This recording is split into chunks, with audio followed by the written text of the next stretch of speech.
Welcome back pa rin dito sa Ilogan. And of course, ito po ang aming season ender na season ender na episode. Sorry. May balat. Ano yun? May balat? Oo, may bating strawberry. Ang sarap, no? Sarap nga pero makatilang sa tayo sa amin. So, punta kayo dito sa Coffee Break Vegan, guys. Sarap Kung gusto nyo mag-unwind, mag-coffee, diba? And of course, itong show na to is parang showcase din natin yung mga third sex. Ay, parang tayo yung ehemplo ng pagiging isang Becky, diba? Na hindi lahat ng Becky ay, diba? Kasi yung mga Becky kasi, diba, dinidiscriminate nila, tinatawagan nilang mga kabayo, mga... Hanggang sa episode ending pa, ganyan pa. Hindi, wala, Beshi. Ginaganon ko lang. Alam niyo po, mga kaibigan, honest lang kasi si Jen.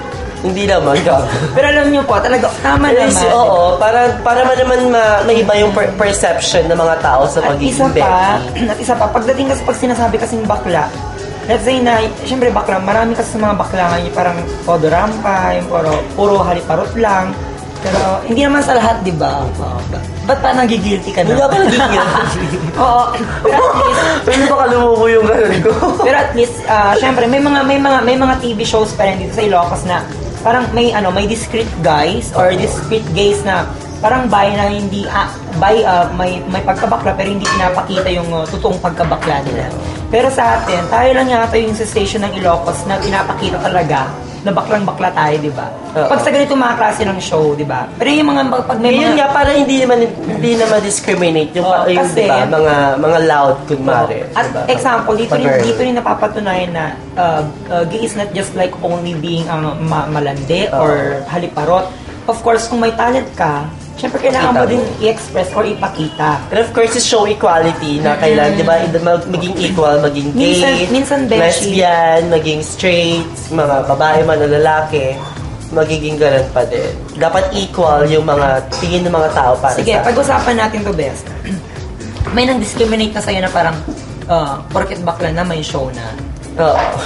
Anong masasabi mo na? Nakaka-lurky. O, Ayaw sabi ko po mag-comment, nila, Hindi, mag-comment ka lang syempre. That is how you express your own way or own opinion. Kasi, Hindi naman, yun nga, isang discrimination yun, na pagiging gano'n. parang sabi ng iba, parang questionable na, porque bakla na, may show na. Bakit? Bakit? Pag nagsishow lang ba, lalaki at babae lang, di ba? Si Vice ganda nga, di ba? Naging trending siya. Kung ano Siya yung talaga. pinakasikat na Becky. And of Kung ano course, talaga yung mas na-appreciate ng tao, kung gaano ka ina-appreciate, di ba dun ka lang dapat, di ba? So, okay lang din. Oo, okay lang din naman na parang mas maganda na rin. tsaka of course, yung discrimination, nagiging gano'n yan eh. Yun na lang yung gano'n natin na Para strength. para lumakas ka. Oo, lumakas ka. Diba? Kaya mga guys, pag may nagdi-discriminate sa inyo mga tao, Ano ba? Wow! Ano yun? Ano? Ano yung pinakita nyo? magdi-discriminate sa inyo, huwag kayo Ano yan? magpapadown. Dapat, Ano yan? Ano yan? Taray? Mamaya lang tayo magkwentuhan. Kumain na lang tayo.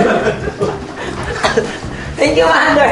Thank you! Binigyan kayo lang natin sa taas. Nagkikwentuhan pa lang naman kasi kung bakit ka pa kasi Tapos ayun nga, di ba? Lagyan muna natin sa vegetables area. Gagawin po muna. Dyan na lang. Okay. Okay, yung laway Iwas-iwasan mo. Pwede yan. Hindi Doon din naman labas doon taga. Ano ba? Ganyan lang dapat. Para diretso. Hindi na. Huwag ka munang kakain. Ay, kakain na ako. Okay, bago kumain, wait muna. Sa 9 episodes natin, ano yung Ano ba? Dali nga. Ano yan? Crap! O yan, bakit mo waiter? Oo.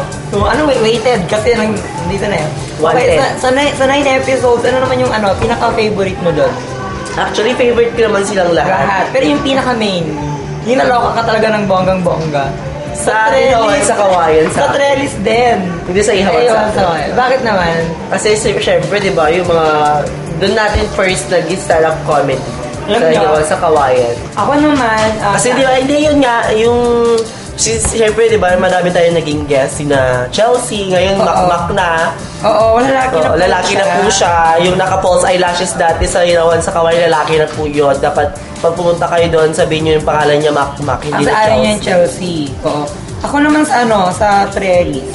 Bakit? Kasi doon, di ba, halos mangiyak-ngiyak pa ako kasi parang hindi ko matake yung moment. Kasi si Ate Barbie sinabi niya, sa Trellis kayo, girls. Sabi ko, ano nang gagawin pa sa Trellis? Sabi niya, kasi nandun yung mga Tagalog na, what? isasabay sa mga taga-Fly Metro Oo, ba? nung text ka lang sa akin. Oo, ay, naguluhan talaga ako dun kasi kinabahan ako pero nung nandun na, pak na in-appreciate talaga tayo ng tao at ang daming nangyayari. Kaya yung pinaka-favorite ko din na part. Pero yung favorite na guest. Oo, favorite. Ay, hindi Favorite. favorite na guest Oo. na na-interview. Actually, lahat naman sila eh. Oo, favorite lahat. Pero yung pinaka. Wala. Basta lahat sila. Para hindi maging ganda kayo mo magtambo sila, Chef. Si Roxy, sila Jana, sila Sir Derek, di ba? Siyempre, blessing ka. Kuya Delmar, oo. Of course. Kasi nga ako na lang pagtuloy yung favorite. Basta favorite namin lahat. Oo. And then, Deshi, may nakapagsabi sa akin na meron daw tayong ipapalabas na Eksenadora ba yan? Na hindi pa napapanood. Celebrity yun, Des. With Itbulaga, sina Wally, Paolo, at saka ni Jose. Ayan, abangan niyo po yan. Di ba nag-greet din tayo doon? Greet nila tayo. Basta, ang sarap kasi ng pagkain eh. Basta panoorin nila yon. Oo. At saka pa next season, mas madaming Extendor Explore at mga segments na gagawin. Ngayon nila mapapanood, di ba? Okay, ladies and gentlemen, ito po yung hindi pa napapalabas na Extendora the Explorer. Guys, watch this. Magandang araw po sa inyong lahat at sa lahat ng nanonood sa kanilang mga tahanan. Nandito na naman po ang pinakabago at pinakapaboritong eksena segment ng Iloganda. At bago ang lahat, ako po si Marfy Lucero Inante, ang iyong host.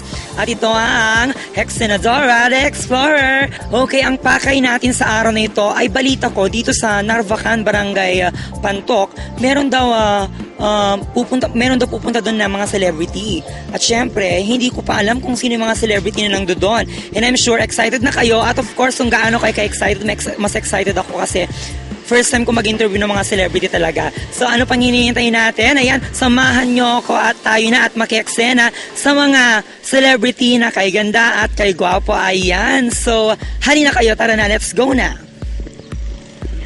Saan ba kayang Pantok dito? Lalakarin ba ang Pantok? Ayan, o lalanguyin ang dagat para lang makita ang Barangay Pantok. Ading, pwedeng magtanong, saan ba yung Barangay Pantok dito? Ha? Daytoy. Malayo pa, pwedeng lakarin? Hindi? At tignan mo naman, ang place na ito was so peaceful talaga. Very calm. As in, oh my God, as in, silent day. Yung mga birds lang ang naririnig mo dito, yung magtitweet-tweetan, ayan.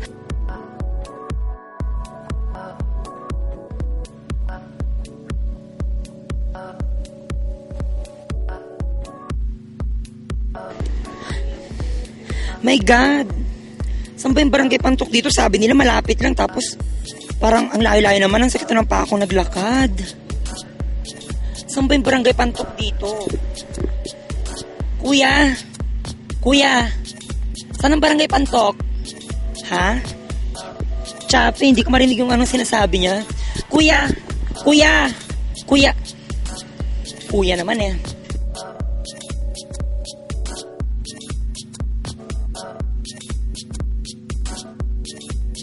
Ayan. Manong, saan po yung Barangay Pantok dito? Saan po yung Barangay Pantok? Diretso mo lang yan. Dire-diretso, malayo ba? Hindi, malapit lang yan sa may pagdating nyo sa outpost. Okay na, papasok na kayo papuntang national. Malapit pag linalakad? Ay, hindi, malayo naman. Basta na, Ay, sabi kasi po nila sa akin lalakarin ko eh. Kasi iniwan ako ng sakyan. Sabi nila malapit lang dito. Yaman na kuya, maglalakad na lang ako. Kuya, ano palang pangalan mo? yung Liberato. Liberato. Ayan. Okay, sige, maraming salamat. Maglalakad na lang po ako ha. Thank you.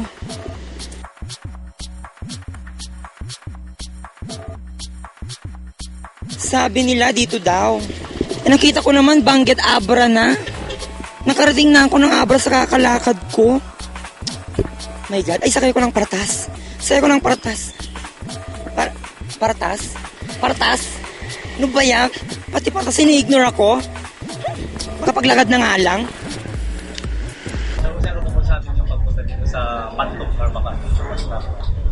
Masaya naman, masaya. Kung anong init ng panahon, ganun nakikita namin yung init ng pagtanggap ng mga tao dito. First time namin sa portion ng Itbulaga na nandito kami. Kaya ayos naman, masaya naman. Maganda. Maganda. Tsaka mahaba. Mahaba ang biyahe. Kasi bumiyahe kami gabi na yan. Pero okay naman. Sana maging okay yung mga bayanihan ng mga Dabarkads natin para magkaroon pa kami ng chance na makabalik pa dito sa Alpacan. Kaya nagpapasalamat kami sa mga Dabarkads dito sa Ilocos Sur. Lalo-lalo na kina Mayor Soriel Zaragoza sa pamilya niya. Salamat. Gusto lang po yan, no? Pinagkagulan po kayo ng tao kanina, hindi po ba kayo saktahan or Hindi, mababait yung mga tao rito, mas behave pa nun. Yung mga tao rito. Gano'n naman talaga kahit saan kami magpunta. Maraming mga tao kasi nahanap nila yung matuwa sila, yung mga papremyo na makukuha nila. Tsaka no choice na sila eh. Tatatlo lang kami rito. Wala na ibang pagkakaguluhan. pagpasok ko pa lang po sa crossing live pa namin, natisigawan na lahat, nagwawala, nasiko yung baba ko. Doon pa sa Yun nga, nakita sa pag-ingat-ingat ka rin sa pagyuko-yuko mo dahil nga hindi, masaya talaga, maingay talaga yung mga tao. Hindi naman natin maalis yun. Siguro, natutuwa lang sila. Sama na talaga yun eh. May pinupuntahan kami ganun. Kasi nga, syempre, na-excite sila, natutuwa. Dahil mayroong kang Itbulaga na nandito sa barangay. At sana kahit maraming Dabarkads sa labas, mamaya patunguhan na maayos yung pila, Bulacan para makasali tayo sa barangay bayan. So ano pa pong aasahan ng mga Ilocano sa Itbulaga? Ano pa pong aasahan? Sa Itbulaga. Sa Itbulaga, siguro tuloy-tuloy ito. Hindi lang siguro one for all yung makikita nila mga bagong portion sa Itbulaga. Hanggat nandyan sila, hanggat tinatangkilik nila yung Itbulaga, patuloy pa rin ang Itbulaga na mas palawakin, mas pagandahin, mas paramihin yung mga kasama natin na manalo sa mga palaro at mga papremyo natin. Mas pasayahin pa. Ngayon talagang saya-saya na. Mas pasasaya pa. Ngayon po may mga alam na po yung salita ng mga Ilocano. Wen nga roden. Ay, ayaten, yan yung napag-aralan ko. At ano yun? Bakbag! Bakbag! Ayan, karang! Yung kanin nyo rito, kanan, ganon. Ano? Inapoy.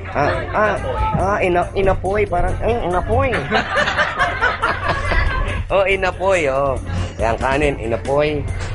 Yun, ay ayaten. Karkarupam tiyabot. Ano yun? Wakampwet. Ano ba yung mga natututunan mo? Sabi, sino ba Hindi kasi taga Baguio yan, nag-aaral sa Baguio, kaya ako sa back? na merong konting Ilocanong alam yan. So ano, pabalik pa po kayo after Narbacan sa Cavite? Kung bakit hindi, kung meron uling pagkakataon, tsaka kung makukumbida uli at kung madidistino kami rito, hindi kami magsasawa magpunta rito kasi gusto namin yung mga pagkain, lalo gusto yung pakbet, tsaka yung Pagnet! bagdang! Huwag nyo kami pakainin ng yung empanada tsaka ukoy tsaka luganing sangbigan. Babalik kami rito. Yun lang, yun, masarap yung mga yun eh. Meron pagkain. Message nyo sa mga Ilocano sa nanonood. Where yun ha? Dito na Dito na Hindi, sa mga taga rito sa Ilocos Sur, maraming salamat. Sana huwag kayong magsawa dun sa panonood ng Itbulaga. At habaan pa namin at pagagandahin, pasasayahin, mas bibigyan pa kayo ng maraming kaligayahan, katuwaan, kalokohan, lahat.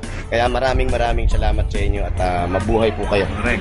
At promise, hindi lang dalawang barangay ang pupuntahan namin dito. Babalik tayo dito. Babalik kami. Babalik kami.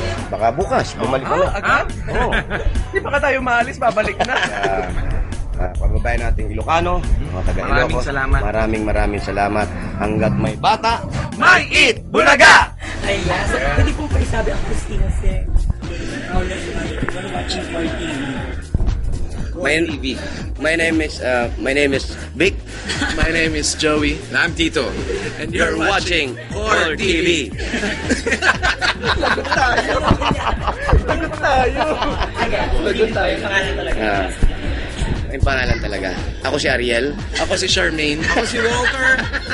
And you're watching Core TV. Totoong pangalan namin. Totoong pangalan talaga. Yan na yun sa... Ariel talaga, totoong pangalan. Okay. Wally tsaka Paulo. Hey, my name is Jose. And I'm Paolo. Walio. And you're watching Core TV. There you have it mga kaibigan, at nakapanayam na po natin ang ating mga Dabber Cats from Itbulaga na sina Wally Jose at syempre si Paolo Ballesteros. Ayan. So, syempre dyan po nagtatapos ang aking mga chikahan at eksenahan sa araw na ito, at syempre gusto ko muna magpasalamat sa friends and staff nila Paolo, Wally at Jose, sina Ma'am Dory, Sir Mike. Kaya maraming salamat po sa inyo at sa mga nandun pa rin na nag-guide sa amin para makausap at makapanayam sila. Ayan, at syempre hindi lang yan ang eksenang pupuntahan namin at marami pang eksena ihatid namin sa inyo. Tutok lang kayo dito sa pinakamaganda at pinaka-super eksena segment ng buong Ilocos. At ako po si Marfilo Sera Inante. Ito nga ang Eksenadora the Explorer.